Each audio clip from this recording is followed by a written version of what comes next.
तेरी मेरी कहानियाँ से सभी अपडेट पाने के लिए बेल आइकन दबाएं। आज की कहानी है, भाभी तुम तो बहुत तेज निकली। सुनंदा जी ने एक चम्मच दही खाई और इतना खराब मुंह बनाया कि उनकी सूरत देखकर बहू महिमा का दिल धक धक करने लगा। सुनंदा जी, तुम्हारी माँ ने तुम्हें कुछ सिखा कर भेजा भी है या नहीं? जब तुम्हें देखने आए थे तब तो तुम्हारी तारीफों में बड़े बड़े कसीदे पढ़े जा रहे थे। हमारी बेटी ऐसी है, हमारी बेटी वैसी है। पर मैं तो देख रही हूँ तुम तो कैसी भी नहीं हो। जाओ रसोई से थोड़ा चीनी लेकर आओ। इतना खट्टा दही कैसे खाऊं? महिमा चुपचाप रसोई में चली गई। वापस आ रही थी तो ससुर जी की आवाज़ सुनाई दी। खाना अच्छा तो है, तुम बिना वजह बहू के खाने में कमियां निकाल रही हो। दही कहाँ खट्टी है?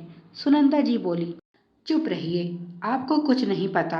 अगर अभी से तारीफ कर करके बहू को सर पर बैठा लूंगी तो मेरे सर पर नाचते हुए यह ज़रा भी समय नहीं लगाएगी। बहू को कैसे संभाला जाता है अच्छी तरह से जानती हूँ मैं। तभी ननद कोमल बोली, माँ आप बिल्कुल सही हो। भाभी तो अभी से उड़ने लगी है। कल मैंने इन्हें फ़ोन पर बात करते सुना था। भैया से हमारी शिकायत हो रही थी और उन्हें कस्में वादे देकर अगली बार साथ ले जाने के लिए मनाया जा रहा था। भाभी यहाँ नहीं रहना चाहती। इन्हें तो सिर्फ अपने पति से मतलब है। हमसे तो ऐसे दूर भागती हैं जैसे कि हम सब में कांटे लगे हो। महीना भर हो गया मुझे इनके साथ रहते हुए।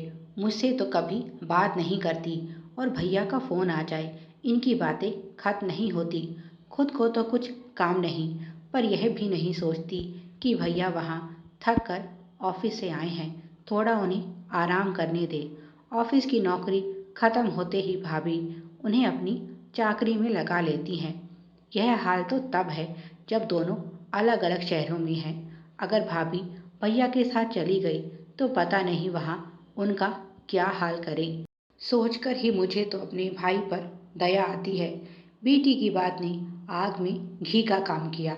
सुनंदा जी, बहू यह क्या तमाशा लगा रखा है तुमने? देर रात तक तो क्या बात करती हो विशाल के साथ? खुद यहाँ सूरज उगने तक बिस्तर पर पड़ी रहती हो, पर उसे तो समय से ऑफिस जाना होता है। कल से तुम्हारा फ़ोन मेरे पास रहेगा। 15 मिनट से ज़्यादा तुम विशाल से बात नहीं करोगी।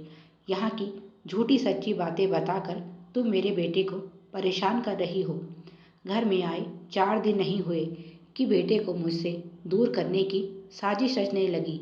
अब समझ आया तुम्हारी माँ ने तुम्हें क्या सिखाकर भेजा है। यही कि जाते ही पति को काबू में करके माता पिता से दूर कर देना। महिमा उनकी बातें सुनकर रोने लगी। बोली, माँ जी यह सब झूठ है, मैंने ऐसा कुछ नहीं किया।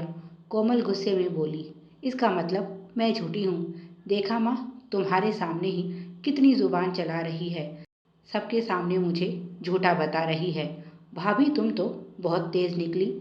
मैंने तो सोचा था भाभी आएगी तो मुझे सहेली मिल जाएगी जिसके साथ मैं दिल खोलकर बातें करूंगी, पर तुम तो कामचोर होने के साथ साथ झूठी भी हो। 1 महीने में ही तुमने अपनी असलियत दिखा दी। महिमा ने कोमल की बात का प्रतिकार करते हुए कहा, दीदी अगर आप किसी के बारे में अच्छा नहीं बोल सकती तो कम से कम बुरा तो मत कहिए। पिछले महीने भर से महिमा अपनी ननद का व्यवहार देख रही है, जो भाई की शादी के नाम पर यहाँ आई थी और ससुराल वालों से लड़ झगड़ कर यहीं रह गई है। उसकी सास सुनंदा जी बुरी नहीं है, पर उनका दिमाग घुमाने में कोमल का बहुत बड़ा हाथ है। यह बात तो शादी से पहले ही तय हो चुकी थी कि महिमा विशाल के साथ ही रहेगी। खुद सुनंदा जी ने यह बात कही थी, फिर अब क्यों जबरदस्ती उसे यहाँ ससुराल में रोका हुआ है? यह सब किया धरा कोमल का है। खुद की शादी संभाली नहीं जाती, भाई की गृहस्थी में आग लगाने चली है। बहन की हरकतों से विशाल भी अच्छी तरह से वाकिफ है और यह भी जानता है कि माँ कोमल की हर बात पर आंख बंद करके विश्वास करती है। महिमा को यहाँ इन दोनों के साथ निभाना कितना मुश्किल हो रहा है वह सब समझता है, पर यही सोचकर कि बहन सदा यहीं थोड़ी रहने वाली है, कुछ दिनों में ससुराल लौट जाएगी और फिर सब सही हो जाएगा, वह चुप था। पर इस बार लगता है कोमल और उसके पति विकास के बीच बात कुछ ज्यादा ही बढ़ गई है और कारण हर बार की तरह कोमल ही है। खुद यहाँ अपनी भाभी पर हुक्म चला रही है और वहाँ ससुराल में भी अपनी ननदों पर हुक्म चलाती है। ससुर है नहीं, बूढ़ी सास है, वह भी लकवे के कारण हाथ पैरों से लाचार। दो कुंवारी ननद हैं जो अभी पढ़ रही हैं। जाते ही ससुराल पर कोमल का आधिपत्य हो गया और वह जैसा चाहे उन्हें अपनी उंगलियों पर नचाती है।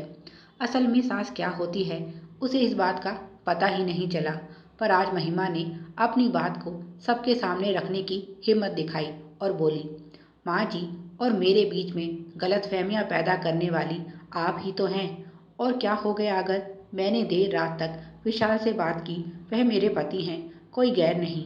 और माँ जी, बहुत हो गया, आप फैसला कर ही लो। अगर आपको बेटे से दूर होने का इतना ही डर था तो क्या ज़रूरत थी उसकी शादी करने की, और क्या सुख मिल रहा है उसे इस शादी से? क्या आप नहीं जानती नवविवाहित जोड़े को इस तरह दूर दूर रखना पाप है? मेरी विशाल से बात हो चुकी है। जब तक कोमल दीदी अपने ससुराल नहीं जाएंगी मैं अपने मायके में रहूंगी। कोमल चिल्लाते हुए बोली, देखा माँ, असलियत सामने आ ही गई। मेरे यहाँ रहने से ही तो इसे तकलीफ है, अब मुझे मेरे ही घर में रहने के लिए इसकी इजाज़त लगेगी। महिमा बोली, दीदी आप फिर गलती कर रही हैं मुझे समझने में। अब आपका घर वही है जहाँ आपके पति हैं।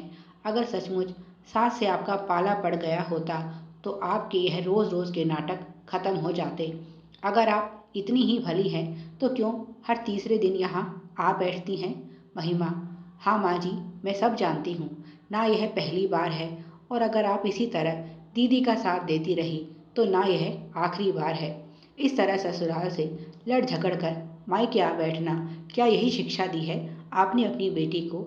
सोच लीजिए, बेटी के चक्कर में आप बेटे का घर भी ना उजाड़ लें। इतना कहकर महिमा अपने कमरे में चली आई।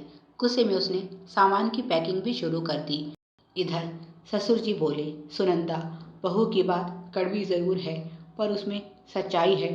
तुम माँ होकर अपनी बेटी को नहीं जानती। बस बहुत हो गया तुम दोनों का। मैंने सोचा यह महिलाओं का मामला है, इसमें कैसी दखल अंदाजी करनी, पर अब बात मेरे घर पर आ गई है। तुम्हारी नासमझी के कारण मैं बेटे का घर नहीं बिगड़ने दूंगा। बहू कहीं नहीं जाएगी। कोमल, तुम अपना सामान बांधो, रवानगी की तैयारी करो। अगर तुम सच में मुसीबत में होती तो पिता होने के नाते तुम्हारा साथ देना मेरा फर्ज था, पर तुम्हारी गलत हरकतों में मैं और साथ नहीं दूंगा। मैं अभी दामाद जी से बात करता हूँ। तुम अभी मेरे सामने उनसे माफ़ी मांगोगी, और अगर दोबारा तुम इस तरह लड़ झगड़ कर यहाँ आई तो मुझसे बुरा कोई नहीं होगा। कलेश किसी भी घर को नष्ट कर सकता है। कभी सोचा है तुमने, तुम दामाद जी की जान को जो इतना कलेश रखती हो, भगवान ना करे अगर उन्हें कुछ हो गया तो फिर क्या करोगी? तुम अकेले उठा लोगी बूढ़ी सास और दो कुंवारी नंदों की जिम्मेदारी? जहाँ दो बर्तन होंगे वहाँ आवाज़ भी होगी। थोड़ा बहुत सास बहू में हर घर में चलता है, पर तुम तो यहाँ अपनी माँ और भाभी में महाभारत करवाने पर तुली हो। सुनंदा, अभी समय है, अपने रिश्तों को सुधार लो। कहीं तुम्हारी हरकतों के कारण सच में बेटा बहू हाथ से ना निकल जाए। बेटी को तो तुम देख ही रही हो, जिसे अपनी बूढ़ी सास का भी ध्यान नहीं, तुम्हारे लिए क्या करेगी? बहू हमारी अच्छी है। अच्छा ही हुआ जो आज उसने अपने मन की बात कह दी, नहीं तो उसके अंदर चल रही यह बातें इस घर का ही नुकसान करती और तुम्हारे बेटे की खुशियों को भी निकल जाती। सुनंदा जी को भी पति की बातें समझ आ रही थी। उन्होंने बेटी की तरफ देखा। सच में सुनंदा जी के मन में असुरक्षा की यह भावना डालने वाली कोमल ही थी। उन्होंने सख्त लहजे में कोमल से कहा, सुनाई नहीं दिया तुम्हारे पिताजी ने क्या कहा? अपना घर संभालो। माँ की आवाज़ की तल्खी समझकर कोमल चुपचाप खाना छोड़कर उठ गई और कमरे में पहुंचकर अपना सामान बांधने लगी। इधर सुनंदा जी महिमा के पास पहुंची और बोली, बहू, तुम्हें कहीं जाने की ज़रूरत नहीं है। इस घर से वही जाएगी जिसे जाना चाहिए। मैं अपने व्यवहार पर शर्मिंदा हूँ, पर अब तुम दोनों को दूर रखने का पाप मैं और नहीं करूँगी। ज़रा विशाल को फ़ोन लगाओ, उससे भी मुझे माफ़ी मांगनी है और कहना है पहली फुर्सत मिलते ही तुम्हें लेने आ जाए। अब मैं अपनी बहू का यह उदास चेहरा और नहीं देख सकती। तुम्हारी शादी इसीलिए की थी कि तुम दोनों एक दूसरे के साथ खुश रहो, ना कि तुम्हें दुख देने के लिए। सास की बात सुनकर महिमा के चेहरे पर मुस्कान आ गई और उसने अपने आज के व्यवहार के लिए उनसे माफ़ी मांगी तो उन्होंने बहू को गले से लगा लिया। प्यारे दर्शकों, अब सभी की सुविधा के लिए चैनल पर सैकड़ों कहानियाँ विभिन्न प्लेलिस्ट के रूप में उपलब्ध हैं। उन्हें भी पढ़ें और अपना प्यार दें। धन्यवाद। Please like, share and subscribe. Thanks for watching.